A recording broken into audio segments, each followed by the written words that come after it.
ಆಗಲಿ ಏನು ವಿಷಯವೆಂಬುದನ್ನು ತಿಳಿಸಬೇಕೆಂದು ಬೇಡಿಕೊಳ್ಳಲು ಬಿದ್ದರೆ ಮಹೇಂದ್ರ, ಅದು ಆಗಿರಲಿ. ಈ ಸುರಸಭೆಯನ್ನು ನೋಡಿದರೆ ಈ ದಿನ ಬಹಳ ಮುಂತಾಗಿರುವುದಲ್ಲ, ಕಾರಣವೇನು ಮಹೇಂದ್ರ? ಅಲ್ಲದೆ ನೀನು ಸಹ ಮುಂತಾಗಿರಲು ಕಾರಣವೇನು ಮಹೇಂದ್ರ? ಪೂಜರೆ ಮಹೇಂದ್ರ,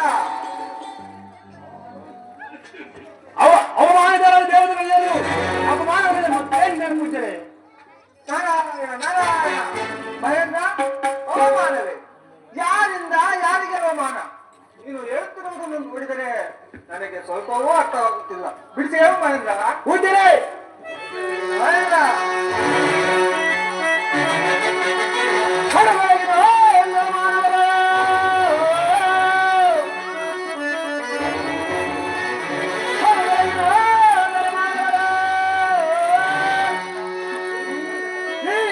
ದೇವ